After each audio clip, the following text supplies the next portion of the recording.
I wanted to take a minute to relay two JFK researcher jokes. I don't know too many, but one is that two Secret Service agents walk into a bar, and one of them orders a Lee Harvey Wallbanger, and the bartender says, "One shot or two?"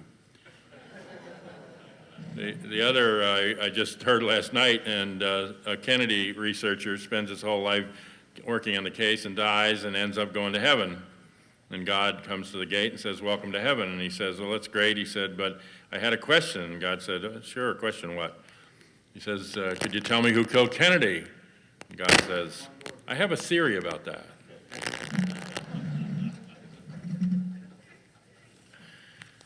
So I recently spoke to a college student and mentioned the name of Lee Harvey Oswald. He asked me what he was known for. You know, we're passing into a new era, and the Kennedy assassination may seem to the current generation as some irrelevant, if interesting, historical tidbit, much as the Lincoln assassination seemed to my generation. In reality, both those assassinations had a national impact. They shifted paradigms of understanding, and they impacted major policies and political trends that followed them. And both of them ended a forward agenda that was being carried out by these leaders and the hope that they represented for social change in their times.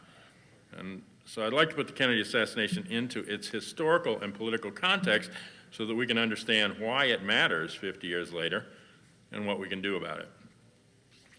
Years ago, an older black man sitting on a stoop in Washington, D.C. overheard me talking about the assassination.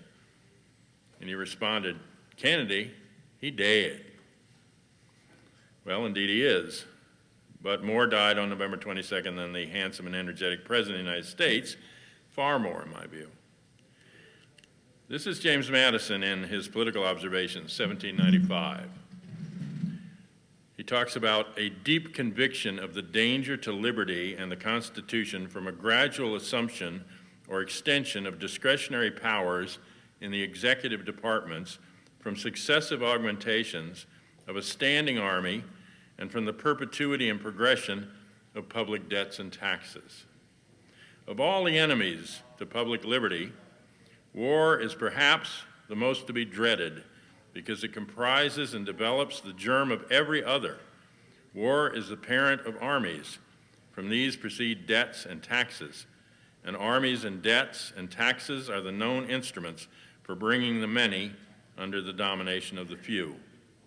In war, too, the discretionary power of the executive is extended. Its influence in dealing out offices, honors, emoluments is multiplied, and all the means of seducing the minds are added to those of subduing the force of the people. The same malignant aspect in republicanism may be traced in the inequality of fortunes and the opportunities of fraud growing out of a state of war, and in the degeneracy of manners and of morals engendered by both. No nation could preserve its freedom in the midst of continual warfare. Thomas Jefferson said, "I abhor war and view it as the greatest scourge of mankind." George Washington, in his farewell address, 1796, said, warning the country, to oppose foreign alliances, attachments, and intrigues which would stimulate and embitter. Hence, likewise, they will avoid the necessity of those overgrown military establishments which, under any form of government, are inauspicious to liberty and which are to be regarded as particularly hostile to Republican liberty. Hermann Goering at Nuremberg trials for war crimes said, naturally the common people don't want war. That is understood. But after all, it is the leaders of the country who determine the policy, and it is always a simple matter to drag the people along. Whether it is a democracy or a fascist dictatorship or a parliament or a communist dictatorship, voice or no voice, the people can always be brought to the bidding of the leaders. That is easy. All you have to do is tell them they are being attacked and denounce the peacemakers for lack of patriotism and exposing the country to danger. It works the same in any country. America, for most of its history, adhered to the founders' ideals and disbanded armies at the end of each conflict, but that ended after the massive militarization of World War II. The false patriotism used to garner support for wars of greed and conquest abroad began in earnest during World War I, and objectors then were attacked, beaten, and imprisoned. Some were killed. For most of its history, America did not have conscription, at least not between wars, but that ended with the passage of the Selective Service Act in 1940 to sort out the glut of volunteers and allow rotational training at camps. It stayed in place until protests, objections, and resistance ended it in the early 1970s, so now we use a poverty draft or economic conscription much more efficiently to pit the poor and people of color against the same population in other countries. President Eisenhower, a decorated World War II combat general, in his farewell address in 1961 warned, until the latest of our world conflicts, the United States had no armaments industry. American makers of plowshares could, with time and as required, make swords as well. But now we can no longer risk emergency improvisation of national defense, so we've been compelled to create a permanent armaments industry of vast proportions. Added to this, 3.5 million men and women are directly engaged in the defense establishment. We annually spend on military security more than the net income of all United States corporations. This conjunction of an immense military establishment and a large arms industry is new to the American experience. The total influence, economic, political, and even spiritual, is felt in every city, every state house, every office of the federal government. We recognize the imperative need for the development, yet we must not fail to comprehend its grave implications. Our toil, resources, and livelihood are all involved, so is the very structure of our society. In the councils of government, we must guard against the acquisition of unwarranted influence, whether sought or unsought, by the, and this is the first draft, military-industrial intelligence complex. The potential for the disastrous rise of misplaced power exists and will persist. We must never let the weight of this combination endanger our liberties or democratic processes. We should take nothing for granted. Only an alert and knowledgeable citizenry can compel the proper meshing of the huge industrial and military machinery of defense with our peaceful methods and goals so that security and liberty may prosper together. With the inception of the Pentagon in 1948 and the national security state in the same year under President Truman, these trends began in earnest. The Cold War sustained the lie for a need to continue the arms race and hostile foreign policies that included assassination and establishment of dictatorships, as well as an alliance with the Nazis that we considered enemies in World War II in the name of opposing communism. It provided a framework to crush labor unions as popular dissent in the 1950s. It led us into Vietnam and many other covert and overt wars abroad. It justified the huge military and intelligence budgets that cut into social services, human developments, and economic prosperity. America failed to heed Eisenhower's warning, and a huge armaments, aerospace, oil, land speculation economy grew in the Southern Rim, rising to power, in my view, on November 22, 1960, social services, human developments, and economic prosperity.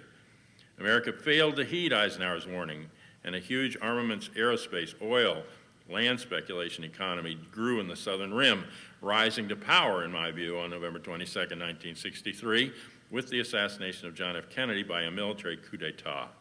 Kennedy was working at the time to end the Cold War, to reach détente and a lasting peace and cooperation in space with the Soviet Union.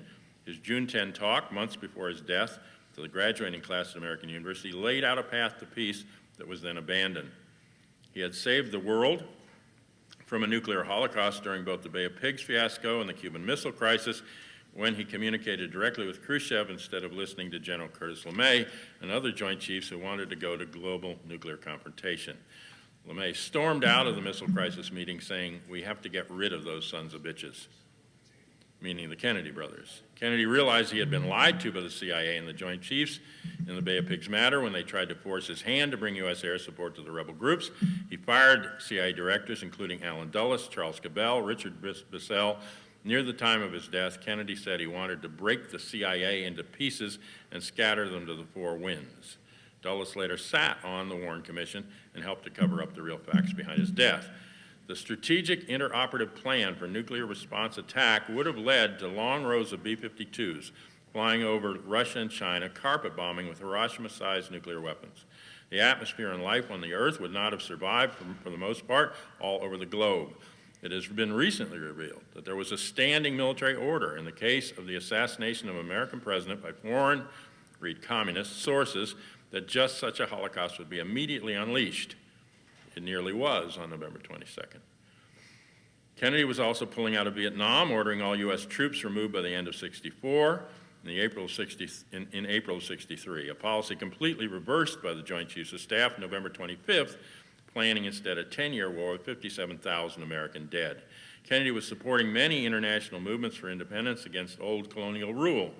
He realized that making peaceful revolution impossible made violent revolution inevitable. Instead, his successors escalated existing wars, supported colonial repression, and armed dictators and fascists as anti-communist allies for decades. George Brown of Brown and Root financed the political career of Lyndon Johnson, and his company made $4 billion on the construction of Cam Ranh Bay and other projects in Vietnam. Kennedy and his brother Robert were going after organized crime, rooting out mafia leaders and their organizations, while J. Edgar Hoover denied its very existence. They were also being moved by emerging civil rights movements and addressing the issue of race in America in the face of a century of replacing slavery with discrimination in education, hiring, and Jim Crow laws in the Southern Rim that did not want to change.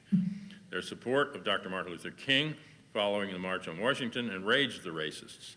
Robert was also assassinated before he could win the White House to follow his brother's policies and reopen an investigation into his case, since he rejected the Warren Commission's sloppy work and wanted to unearth the conspiracy responsible. On the domestic front, Kennedy stood up to the steel industry when they tried to fix prices and wages. He opposed the oil tax depletion allowance, which was $13 billion a year tax write-off for the industry, real money in 1963, which financed elections. Oil to this day gets tax breaks and drives the foreign policy in wars abroad for the most part. It is being replaced now by opium, a more lucrative project, 95% of which comes from a country called Afghanistan. Kennedy also wanted to normalize relations with Cuba and end another such confrontation with the Soviet Union, and had reached out to Castro at the time of his murder. Operation Northwoods, designed by the Pentagon and the CIA to create a traumatic incident that could plausibly be blamed on Castro and allow invasion of Cuba after the many assassination plots against Fidel, were strongly opposed by the Kennedy brothers. Kennedy fired Lyman Lemnitzer when he brought back a revised version of Northwoods, having already rejected the idea. In my view, the Joint Chiefs then planned to and implemented Northwoods on November 22nd, using the assassination as the traumatic incident and framing Oswald with a double, visiting the Soviet and Cuban embassies in Mexico City to link the murder to Castro. Troop transport planes were loaded on November 22 at major bases to invade Cuba. Navy SEALs stationed offshore waiting for the green light to find and kill Fidel. The Strategic Air Command bombers were disarmed by removing their code books on November 22nd, as well as preventing all secure communication between federal agencies.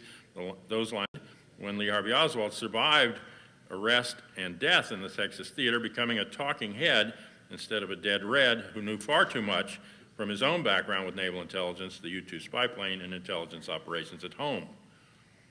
The murders that followed of Malcolm X, Martin Luther King, and Robert Kennedy were for the same purpose: to extinguish public hope and organizing for ending militarism, racism, and poverty in the growing permanent war economy and the concentration of wealth in the last stages of monopoly capital. This is why these assassinations matter, because they define our current history and our political reality. They were meant to kill any hope for change in the war and money agenda. When the Cold War excuse was continued, when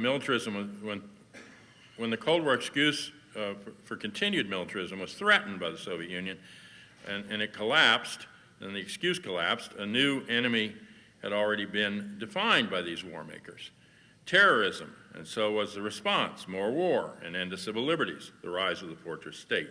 Since the attacks of September 11, 2001, the military, intelligence, and homeland security systems have grown out of proportion to the past or any other country, spending over $8 trillion as of last year, and more each day. The resulting wars have cost nearly $3 trillion.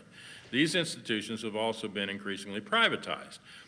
The authorization for the use of military force passed by Congress after the attacks, again before the war in Iraq, have been renewed annually with little or no debate or discussion, along with annual renewals of a state of emergency. Both of these have been used to vastly increase the powers of the executive branch and the warfare state, and they were they were the excuse given for every violation of the constitutional rights and procedures of the Bush administration.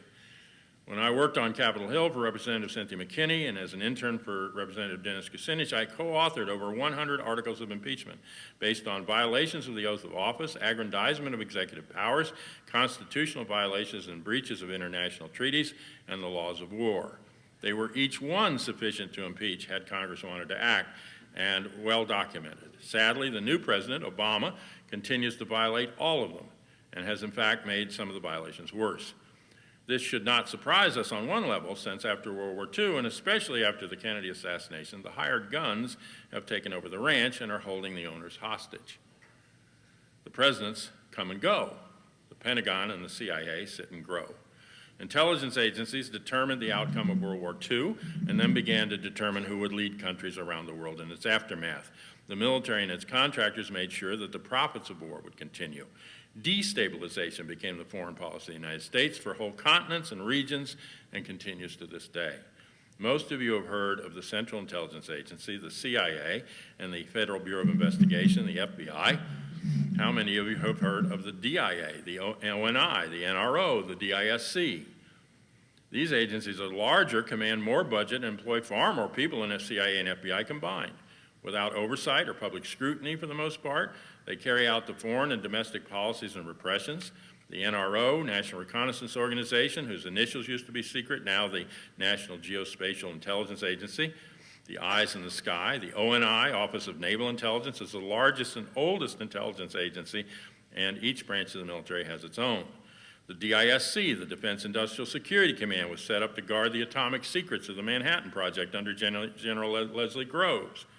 It is the largest domestic police force in the United States, but unknown to most of you. In fact, the creation of the first nuclear weapons at Oak Ridge, Tennessee, led to the creation of all these ills that we now face, including excessive secrecy, nationalization of security issues, increased power of the executive branch, special emergency powers, and the excuse for permanent war and armament. Read the book Bomb Power by Gary Wills. Of the 13 agencies in the intelligence community, 11 were always under the control of the DIA, the Defense Intelligence Agency, which also controls 85% of the intelligence budget in secret and always has. The so-called black budget hidden in Pentagon spreadsheets. Most of you have now heard of the NSA, the National Security Agency, the electronic ear, because of revelations about warrantless wiretapping and illegal surveillance. They have always been under DIA. Even NASA, NASA carries out DIA projects over civilian priorities. Now all 13 agencies fall under a new Director of National Intelligence, the DNI, who you may have noticed is always a military officer.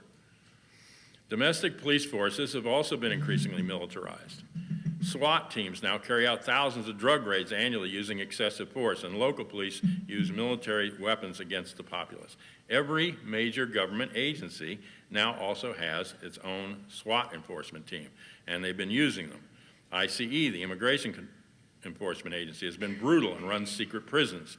This trend began with the use of military weapons and tactics under COINTELPRO and the Joint Task Force approach against the Black Panthers, the SLA at Wounded Knee, Waco, and the Move House in Philadelphia. Top Secret America by Dana Priest and William Arkin outlines the massive growth of privatized intelligence function, including farming out security clearances, which led in part to the Snowden situation.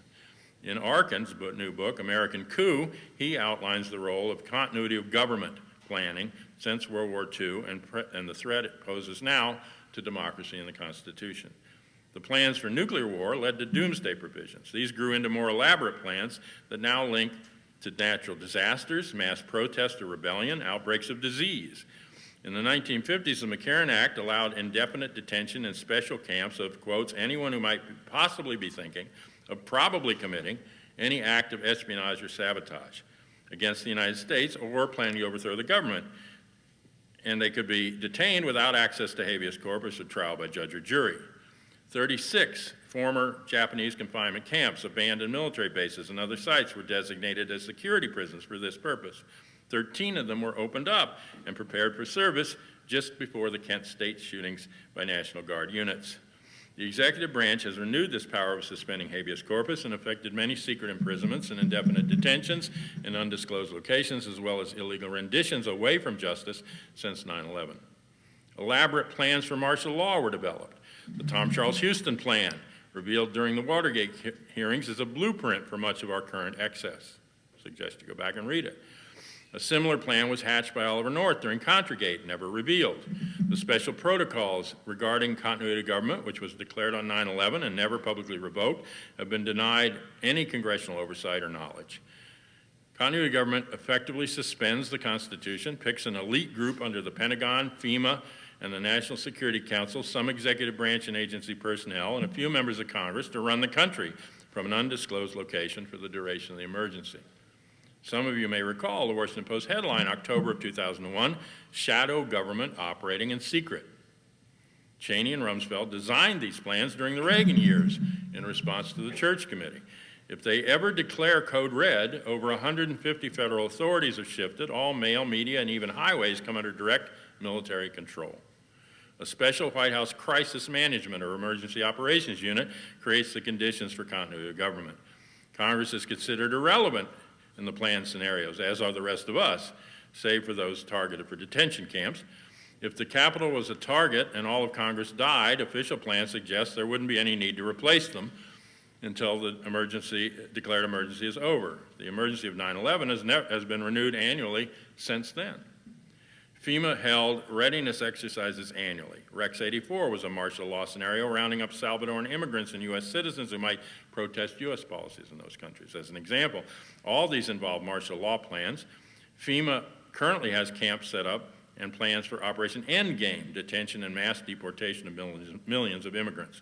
Special militarized police forces are being trained for these operations. President George Herbert Walker Bush created a civilian reserve corps, recruited at gun shows to be deputized and armed in the case of emergencies here or abroad that required the National Guard units to be deployed, leaving local armories and anti-riot functions to these untrained volunteers after a week of training at a military base. They would have power to use lethal force. RAND Corporation studied the transition to counterterrorism in the 1980s with the Army War College and the response to each level, conventional weapons and bombs, chemical biological attacks, and nuclear weapons, escalated the clampdown, suspended the Constitution, put the military in control. Remember the military raids in Boston neighborhoods after the Marathon bombing? That is a planned response, and not random. They're testing it. People say that in America, someone will always disagree, and that it will always talk. I'm sorry, someone say in America, someone will always talk, and that it is impossible to keep anything secret. Well, I disagree. We carried on a 10-year covert war in Laos in complete secrecy, a bombing war in Laos in secrecy. But it is harder now with the internet and cell phones and mass communications to keep everything secret. The creation of the national security state, the massive classification of secrecy powers given to the agencies in the military, led to an effective end to history. Our history has been stolen and buried from us, as well as our foreign policy and war crimes. President Obama's executive order of January 2009 demanded release of any files classified more than 25 years ago, and they'd be released immediately without further agency review. This has already been frustrated by a law that ostensibly protects nuclear secrets, but in fact slows the release of all other records. A National Declassification Center estimates that the order covered over 375 million pages, but estimates from others familiar with the real hidden archives come closer to 1 billion pages. At the same time, teams are going through previously declassified records since 9/11 and reclassifying them. An additional 15,000 printed pages a year are newly classified. The electronic and digital files are reaching the event horizon of a black hole. Every 18 months, another petabyte of these records are classified and locked away. A petabyte is 1 million gigabytes. The government could not afford to hire in the subsequent 18 months enough people to read a petabyte of data. So meta tags are being used at the point of classification so that computers can later do the declassification, if any. The National Records Center, part of the National Archives in Suitland, Maryland, houses primarily classified military records since World War II. They're housed in underground buildings, each of them an acre in size. There are 27 of them. Our history, literally buried and kept from us, and a people without a history is a conquered people. It is in this context that we need to put the current attacks on Bradley Manning, Edward Snowden, and many other whistleblowers. If not for veterans who told the truth when they returned home from Vietnam, we would never have known about the My Lai massacre of civilians or the many other systematic war crimes that marked that war and all modern war, which is now inherently genocidal since 94% of the casualties are civilians, ethnocidal, and ecocidal. The Obama administration has been worse for whistleblowers than even Bush was. They're invoking the Espionage Act against people exposing government waste, fraud, and corruption and lying. Intelligence leaks, like out of the agencies, are exempt from whistleblower protections, which are minimal anyway. But until Manning's case, the government efforts in this regard, with their draconian sentences to make a scapegoat and send messages to others, have failed to get convictions. But it hasn't stopped them from trying. Vilification in the press, presidential statements about guilt before charges, much less trial, false assessments of the harm is caused by revealing outrageous breaches of international laws of war and crimes against humanity. Bradley Manning was put in an open cage when he was arrested by the Army in Afghanistan, like gay men were in World War II, and then tortured in his cell at Quantico by the Marines. They're treating Snowden and Julian Assange and Bradley Manning like the Emmanuel Goldstein of 1984, the enemy of the state, with constant hate week propaganda against them. If you haven't read 1984 lately or ever, I recommend it for understanding where you live now. Read The Book of Revolution by Goldstein, which Julia reads aloud to Winston. It's a good description of the last stage of monopoly capital, when surplus is destroyed rather than distributed, and permanent war leads to a fascist totalitarian state. Winston later discovers that even the Book of Revolution was written by the party in charge of the state. His job is to put inconvenient truths, photos, and facts down a memory hole at the Ministry of Truth. Another employee, Sims, has the job of reducing the number of words in the dictionary to prevent thought crime, since without a word there would be no concept. A few years from now, Winston, Sims says, we will not even be able to have this conversation. We are fast becoming post-literate, post-historical, and increasingly post-scientific and post-rational. Those who research and part the veil of lies to wake us up from the nightmare. In a time of universal deceit, Orwell said, telling the truth is a revolutionary act. And Martin Schatz, in his book, History Will Not Absolve Us, says that the political paralysis in America is based on the fact that we are allowed to believe anything but to know nothing. If we cannot know, we cannot act. But even in the face of this, some of us speak the truth to power. Some of us make the demands the power will never concede without, as Frederick Douglass noted long ago. Despite all of this, there is a tradition of democracy and freedom, a potential and the tools of communication available that makes it possible to reverse these trends and create a way out of this morass of fear and lies and hopelessness that we are fed. We have more options than most people in the world to make a democracy a reality for all, not a code word for government control and what Buckminster Fuller in his last book called the gross universal cash heist. Vincent Salandria, an early critic of the Warren Commission, the official version of the Kennedy assassination, argues that the murder is not a mystery that cannot be solved in our lifetimes, but was instead meant to be transparent in its implication of the national security and warfare state. Our confusion and denial over 5 decades are based on what the acceptance of that reality means and what we are then responsible to do if we wish to live in a democracy or even a society based on law. But until we face it, we remain in the paralysis that Schatz has described. Once we do, however difficult it may seem, we can and must respond. Once we admit that our democracy and hope for the future has been stolen, we can work to take it back and confront the lies and the false values that we suffer from. Thomas Jefferson said, and Chris had it in his slideshow, that given the choice between a government without a newspaper without a government, he would always choose the latter. He understood that the flow of information is more central to the democratic process than the machinery used to carry out the popular will.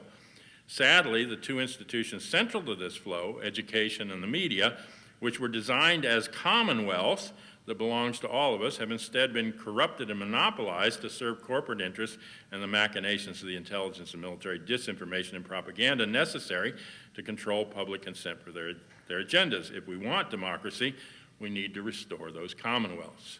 They don't own the media like they own a mine. They only monopolize the bans that are issued by the FCC. Objectively, we now have the science, the knowledge, the resources to create a better world that can use sustainable energy and safe energy and agriculture to support all life on the planet, including other species, feed, clothe, house, and even transport and entertain everyone in the world if we distribute the surplus of the wealth instead of hoarding it, and we also have the technology and communication necessary to create real, participatory, direct democracy and translate informed public will into rational policies that can end injustice and the causes of war. In the 1980s, Bill Kelly and I founded the Committee for an Open Archives to release the JFK assassination files, which we saw as the next step in keeping the case alive. Oliver Stone's film generated the momentum, and the bills that we got introduced weren't moving in Congress, but that led to the JFK Records Act being passed when it came out in the film. COPA was formed in large part, our organization, to implement that act, and we now have over 6.5 million pages declassified, not all of them. So I think we need to continue to demand that all files be released. And I've also drafted and trying to get pushed in Congress, and hope people will help with this with their representatives to the extent they represent you. I always draft a Martin Luther King Records Act to release all the files regarding Dr. King, including those church records that Rex Bradford showed aren't out yet on COINTELPRO and all this. But it hasn't moved yet, so we're pushing for a sponsor, and once it moves, it would also allow oversight of the JFK Act that it's based on. Another route would be, a possible route would be a petition for a courageous DA to treat JFK's murder as a cold case, collect new evidence, and convene a grand jury. A federal grand jury would require the FBI to be the investigative arm, but a local jury would not. I proposed this to the mayor of Dallas as a way to get the press in the world to forgive Dallas and get the catharsis that he really wants. Someone last night was suggesting perhaps a Truth and Reconciliation Commission, except I think that people come to those after they're taken out of power. And these people are still in power. So I don't know what the momentum would be outside of immunity. We are holding a moment of silence this year, and we did it. We're visible. And I think visibility on this issue makes a difference. I appeal to people everywhere to hold their own moment of silence, and do, even if you can't get to COPA, wherever you are, to do that. And those efforts succeeded. We got out into the press, and we were visible. And I'm working, as you know, to create this Museum of Hidden History in Washington, D.C., because that's the audience that we need to reach, not the choir, but just the people coming. And the fact that it's hidden is going to make people peek in the door to see what it is. Okay, so that's the hook, but we can get people in and teach them the real history that's hidden to them by this country and by their perspectives and all the different levels of how you look at history. By demanding a resolution of the Kennedy assassination through full release of records, a grand jury, or these processes, we could begin the process of reclaiming the past as well as our future, because we can know, we can act, and we can win, in my view. We persisted. They haven't knocked us out for all of their efforts. We're still winning in the public opinion. Leonard Cohen sings that love is the only engine of survival. Instead of alienation, lies, and fear that drive most of our lives, we could learn to adopt instead the goal of real human community. We could learn to live with each other, not at the expense of each other, and we could learn to love truth and find the courage to act on it. So I wanted to end with a quote that I like from Bob Dylan in All Along the Watchtower. "There must be some way out of here," said the joker to the thief. "There's so much confusion. I can't get no relief. The businessmen, they drink my wine. The plowmen dig my earth. But none of them along the line know what any of it is worth." "Well, no need to get excited now," the thief he kindly spoke. "There are many of those among us who think that life is but a joke. But you and I, we've been through that, and that is not our fate. So let us not speak falsely now. The hour is getting late."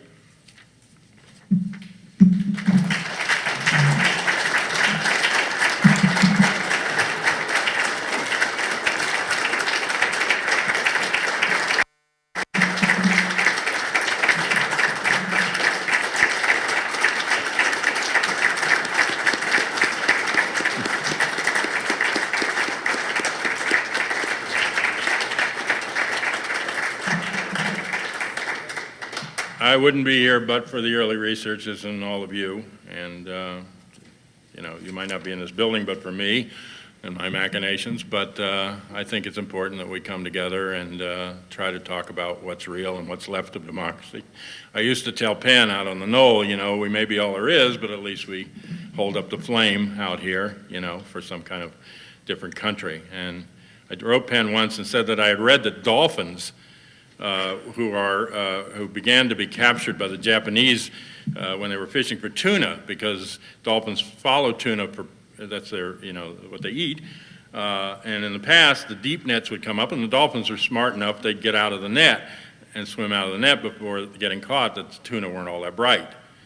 But then they started shallow netting, and so the net comes up before any of the fish can realize it, and the tuna are stuck, or the dolphin are stuck there with the tuna and no way to get out. And what they observed is that, knowing that the end is near, the dolphin began to swim in a vertical circle so that each one of them would have air until the end.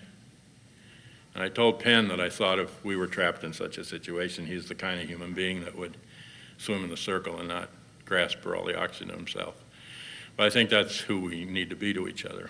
And I do think that this monopolization of capital has forced us all to have a primarily economic relation to each other.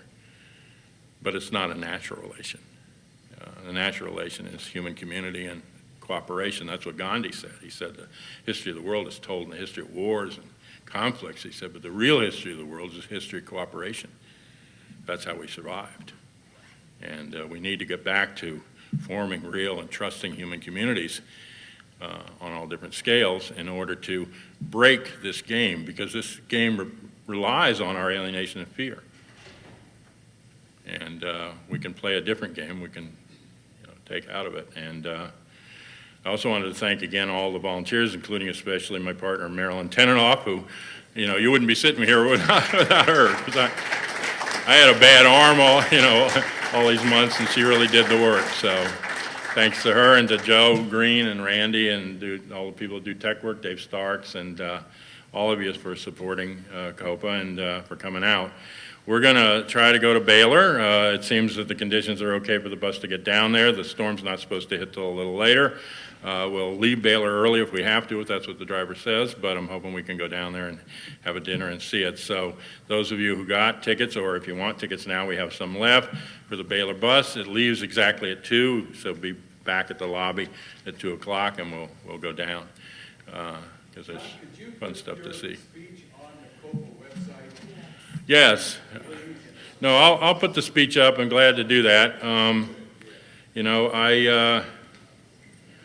I'm kind of discouraged. I mean, Jack Calhoun had gotten it stuck in something that somebody else gave him, and he found it and brought it back to me. I don't know what happened to it. But I was kind of discouraged because I was hoping maybe the government came and stole it, and that they'd open up a file, because it would be one file in there where they could get real information.